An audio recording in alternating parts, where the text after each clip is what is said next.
Hello everyone, welcome है आपका 70th BPSC के लिए।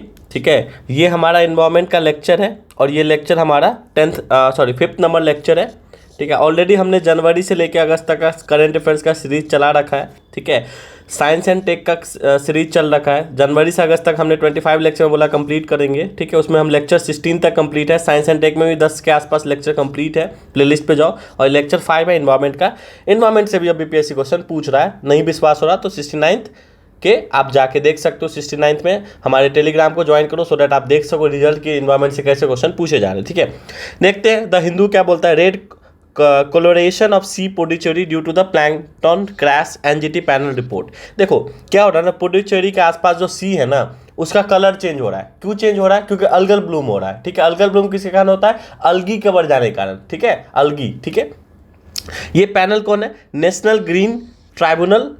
ठीक है, नेशनल ग्रीन ट्राइब्यूनल एनजीटी, जैसे कोर्ट होता है ना ऐसे एनजीटी होता है। ट्राइब्यूनल मतलब जो फैसला सुनाए। हर एक बॉडी का अपना अपना ट्राइब्यूनल है सो दैट कि सुप्रीम कोर्ट या हाई कोर्ट पे केस का बर्डन कम हो। ठीक है, हमारा वो टॉपिक नहीं, हमारा टॉपिक ये है कि रेड टाइड और हार्मफुल एल्गल ब्लूम होता क्यों है, होता क्या वो समझते हैं। अकर्स व्हेन टॉक्सिन, टॉक्सिन मतलब जो अनवांटेड चीज़ें हैं, जो टॉक्सिन मतलब होता है जो जहरीला चीज़ है, producing algal grow excessively in a body of water. अगर कभी भी अगर टॉक्सिक्स बढ़ जाएगा, टॉक्सिक बढ़ने का मतलब है कि कभी भी ऐसा पदार्थ बढ़ जाएगा जो हार्मफुल है।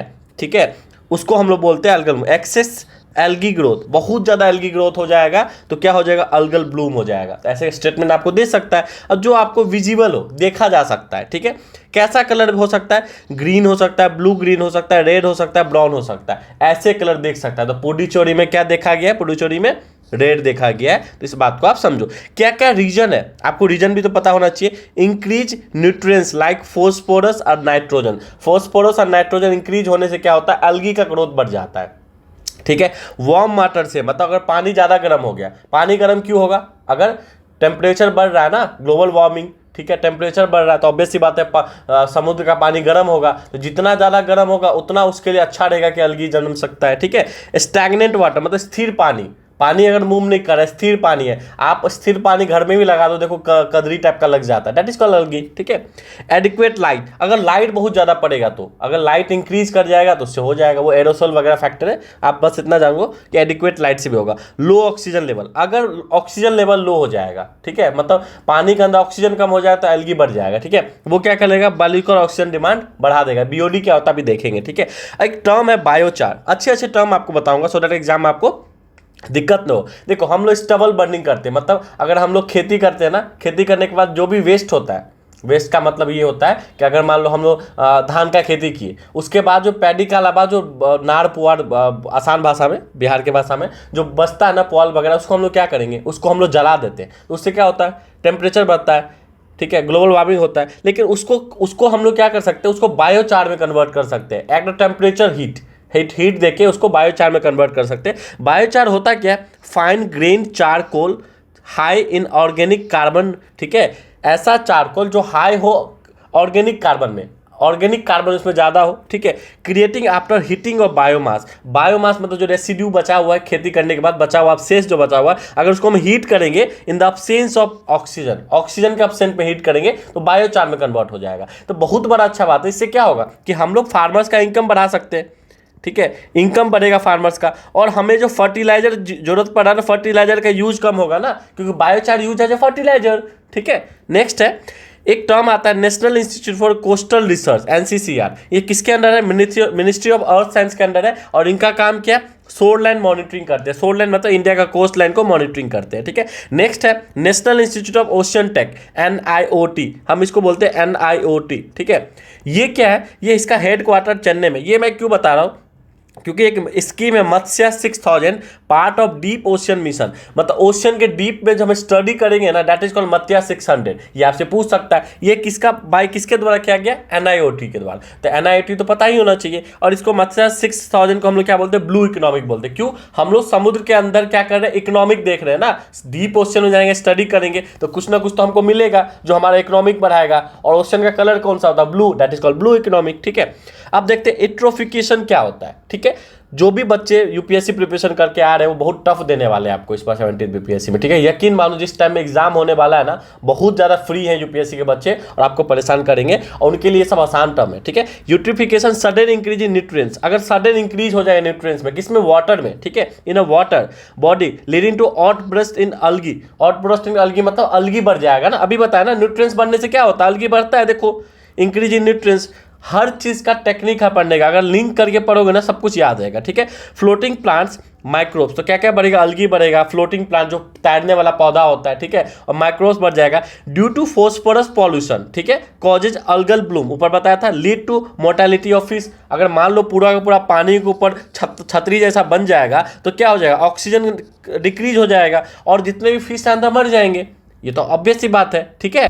अब एक टर्म आपसे पूछ सकता है, कल्चरल इट्रोफिकेशन मतलब क्या होता है, जो भी एंथ्रोपोनिक रीजन के कारण होता है, अगर हम लोग कुछ कर रहे हैं, ह्यूमन एक्शन, एंथ्रोपोजेनिक मतलब ह्यूमन एक्शन कारण जो भी चीजें बढ़ेगा, जो भी इट्रोफिकेशन होगा, that is called cultural eutrophication, term याद रखना है। टाइप्स ऑफ वाटर फुटप्रिंट्स, कुछ वाटर फुटप्रिंट देखते हैं। ब्लू वाटर फुटप्रिंट क्या बोलता है, measure the volume of surface and ground water, measure क्या करेगा, वॉल्यूम, वाटर को वॉल्यूम में ही करेंगे ना, किसका, सरफेस और ग्राउंड वाटर का, कंज्यूम फॉर वेरियस पर्पसेस। अगर हम लोग क्या कर रहे हैं ना, अगर हम लोग वॉल्यूम को हम लोग मेजर कर रहे हैं, वॉल्यूम का, अगर ग्राउंड वाटर, ठीक है, और सरफेस वाटर को हम लोग मेजर कर रहे हैं, ठीक है, तो वो क्या कहलाएगा, blue water footprint.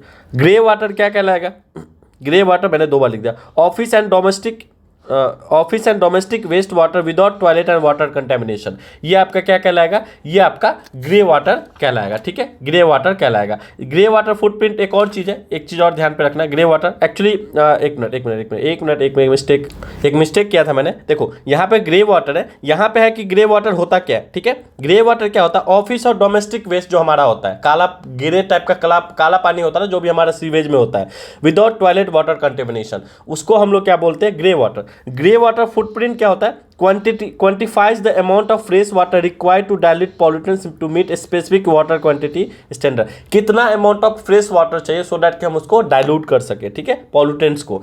Black water footprint क्या होता है, polluted by domestic and industrial waste, तो ये आप थोड़ा बहुत ध्यान पे रखोगे, ठीक है, एग्जाम पॉइंट ऑफ व्यू से। अब मोस्ट इंपॉर्टेंट चीज क्या है, बायोलॉजिकल ऑक्सीजन डिमांड और केमिकल ऑक्सीजन डिमांड, डायरेक्ट पूछेगा आपसे, ठीक है। देखो बायोलॉजिकल ऑक्सीजन डिमांड का मतलब होता है कितना ऑक्सीजन, अमाउंट ऑफ O2 मतलब oxygen needed by bacteria to decomposing the organic waste present in water, कितना O2 रिक्वायर्ड होगा, कितना ज़्यादा O2 रिक्वायर होगा एक बैक्टीरिया के लिए, जो अंदर पानी के अंदर जो भी ऑर्गेनिक वेस्ट है उसको वो डिकम्पोज कर सके। बैक्टीरिया क्या करता है, डिकम्पोज करता है, उसके डिकम्पोज करने के लिए ऑक्सीजन का रिक्वायरमेंट होगा, तो कितना ऑक्सीजन रिक्वायर होगा ये BOD बताएगा, ठीक है।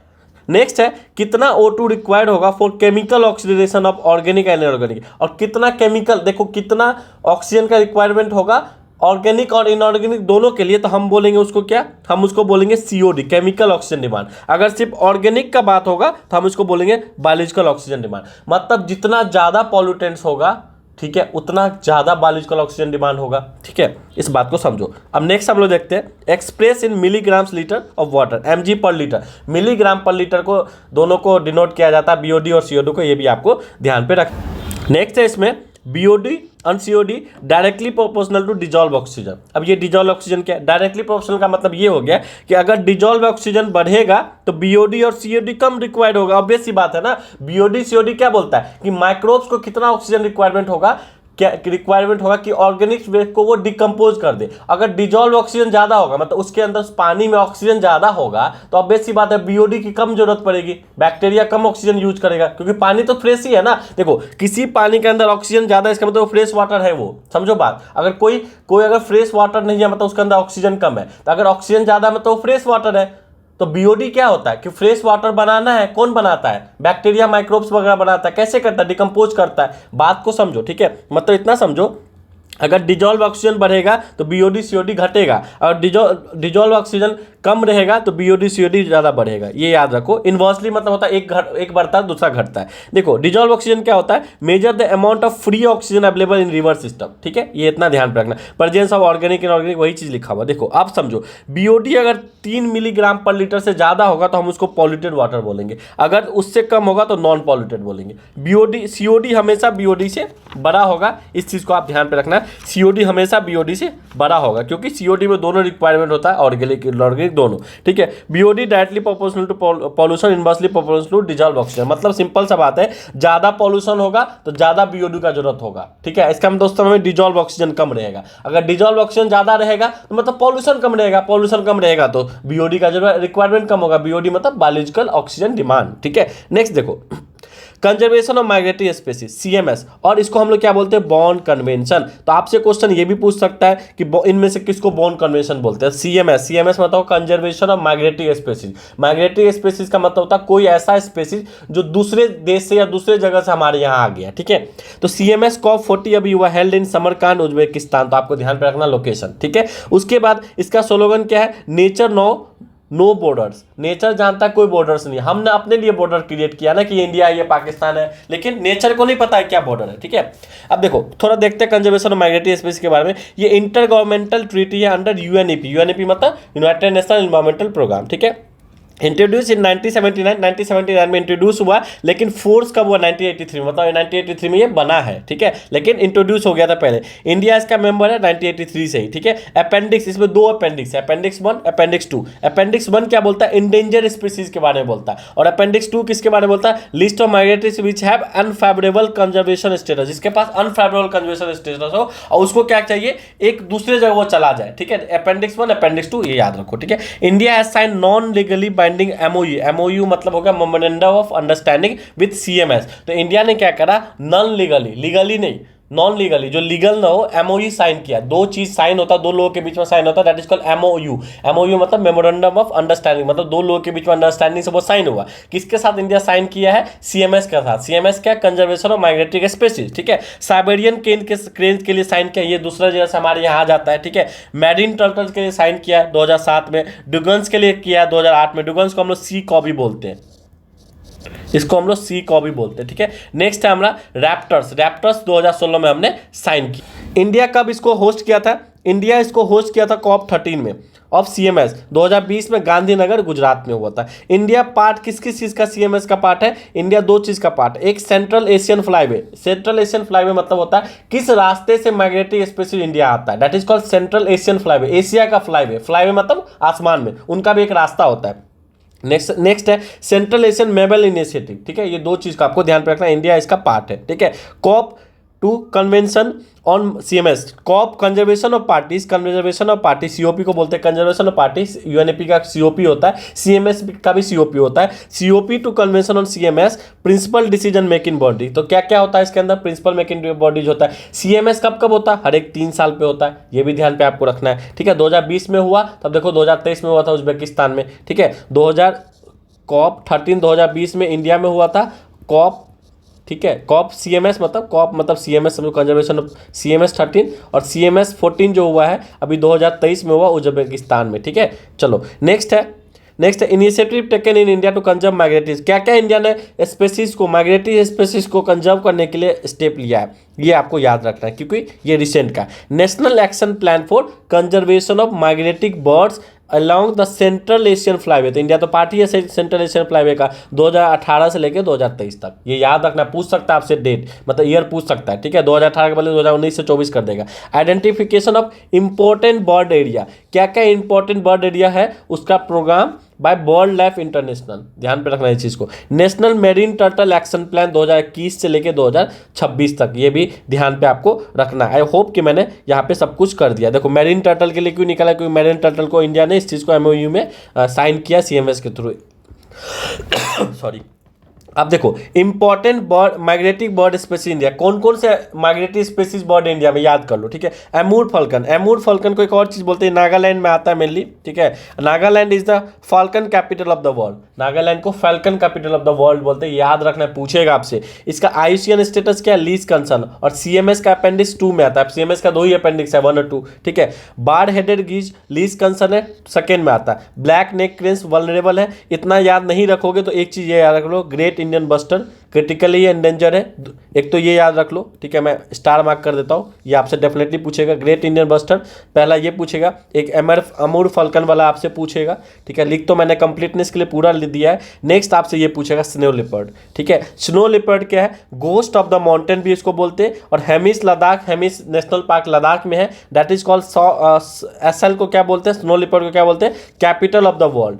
Snow leopard capital of the world बोलते हैं हेमिस लद्दाख को, ठीक है। लद्दाख भी ऑप्शन दे देगा। इसका वल्नरेबल है, ये अपेंडिक्स 1 में आता है। तो अगर मैं आपको जूम आउट करके दिखाऊं तो ये लीस्ट कंसर्न है, ये क्रिटिकली इंडेंजर है, सी मतलब क्रिटिकली इंडेंजर, ये वल्नरेबल है, ये 2 में आता है, ये 1 में आता है, ये 1 में आता है, याद कर लो इतना, ठीक है। नेक्स्ट है नीति आयोग लॉन्च अ ग्रो रिपोर्ट ऑन एन पोर्टल, ठीक है। Niti Aayog unveiled a greening and restoration wasteland of agroforestry ग्रो रिपोर्ट। तो अब आपसे पूछ सकता है कि ग्रो रिपोर्ट कौन निकाला है, ठीक है। तो कौन निकाला है? ग्रो रिपोर्ट निकाला है नीति आयोग, ये आपको याद रखना है। अब देखो इसमें 2 चीज़ें, agro forestry suitability index for national level. तो ये इंडेक्स बनाया गया नेशनल लेवल के लिए। स्टेट और डिस्ट्रिक्ट लेवल के क्या बनाया गया? Grow suitability mapping portal on woven, ठीक है। एक पोर्टल वुवन बनाया गया डिस्ट्रिक्ट और स्टेट लेवल के लिए, ठीक है। नेक्स्ट है वेस्टलैंड किसको बोलते हैं? एग्रो फॉरेस्ट्री किसको बोलते हैं? ये आपको पता होना चाहिए कि यहाँ से 2 टर्म निकलता है, एक तो Westland,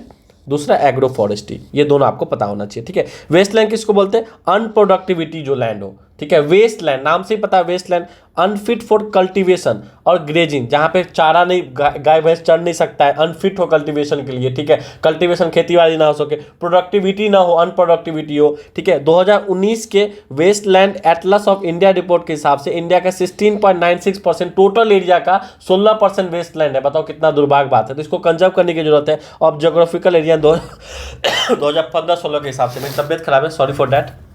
Agroforestry collective name for land use system where trees are manage together with the crops. अब एग्रो फॉरेस्ट्री का मतलब होता है कि यहाँ पे पेड़ भी लगा हुआ है, ठीक है, और नीचे आप खेती भी कर रहे हो, that is called agro forestry, आसान भाषा में। 8.56% टोटल एरिया जो है ना एग्रो फॉरेस्ट्री होता है। एग्रो फॉरेस्ट्री अच्छा चीज़ है, वेस्टलैंड बेकार चीज़ है। अब क्या क्या टाइप है देखो, एग्री सिल्वी कल्चर, ये क्या? कंबाइंड क्रॉप्स एंड ट्री, जब क्रॉप और ट्री को हम एक साथ रखते हैं that is called agrisilviculture. Next है सिल्वो पेस्ट्रल सिस्टम, इसमें क्या करते हैं? Combined forestry and grazing of domestic animals on pasture और on farm land. Farm land पे या पैस्चर लैंड, पैस्चर मतलब चरने वाला लैंड पे अगर हम लोग फॉरेस्ट्री भी है और ग्रेजिंग भी कर रहा है, मतलब जानवर चर भी रहे हैं, उसको हम लोग यही चीज बोलते हैं, ठीक है। नेक्स्ट आपको agrosilvopastoral trees animal crops can be integrated, इसमें तीनों को इंटीग्रेट कर दिया जाए। थोड़ा बहुत टर्म याद रखो, एग्जाम आएगा तो आप एलिमिनेट कर सकते हो। नेक्स्ट है ग्लोबल इन्वायरमेंट फैसिलिटी, लास्ट है ये। इसका हेडक्वार्टर कहाँ है? वाशिंगटन डीसी में है। स्टैब्लिश का हुआ था 1972 में, रियो अर्थ समिट के थ्रू हुआ था। इंडिया इसका मेंबर है, बहुत इंपॉर्टेंट है। इसके 32 मेंबर, जिसमें 14 मेंबर डेवलप कंट्री से है, 16 मेंबर डेवलपिंग कंट्री से, इंडिया इज डेवलपिंग कंट्री, और 2 है फ्रॉम इकोनॉमिक ट्रांजिशन से, ठीक है। GEF serve as a financial mechanism to 5 convention, 5 convention का ये फाइनेंशियल मैकेनिज्म है। किसका? CBD का। CBD मतलब होगा कन्वेंशन ऑन बायोलॉजिकल डाइवर्सिटी, इसके बारे में डिटेल हम लोग नेक्स्ट लेक्चर में देखेंगे, ठीक है। UNFCCC को भी ये फाइनेंस करता है। UNFCCC मतलब United nation framework convention on climate change, ठीक है। Stockholm convention of persistent of organic pollutant, तो एग्जाम में आपसे ये भी पूछ सकता है कि स्टॉकहोम कन्वेंशन किससे रिलेटेड है? तो ये परसिस्टेंट ऑफ ऑर्गेनिक पॉल्यूटेंट से रिलेटेड है, ये भी आप याद रखोगे। नेक्स्ट है UNCCD, United convention of combat desertification, desertification को कैसे हम कम कर सके। नेक्स्ट है मीनामाता कन्वेंशन मरकरी से, मरकरी जो होता है ना, मरकरी बहुत डिजास्टर है जिसका पॉल्यूशन बढ़ रहा है, तो मिनीमाता मरकरी से, Stockholm persistent of organic pollutant से, ये भी डायरेक्ट आपसे मिलाने के लिए पूछ सकता है। जैसे मैं आपको बताता हूं कि CMS conservation of migratory species को हम लोग क्या बोलते हैं? बॉर्न कन्वेंशन भी बोलते हैं। तो आपसे ये भी एग्जाम में पूछ सकता है, डायरेक्ट पूछेगा। क्यों नहीं पूछेगा? बॉर्न कन्वेंशन डायरेक्ट पूछेगा आपसे, नीचे जो मैंने आपको बताया सब आपसे डायरेक्ट पूछेगा, आपको पता होना चाहिए, क्योंकि एग्जाम टफ होने वाला। मैं डरा नहीं रहा हूं, मैं रियलिटी बता रहा हूं। Thank you everyone.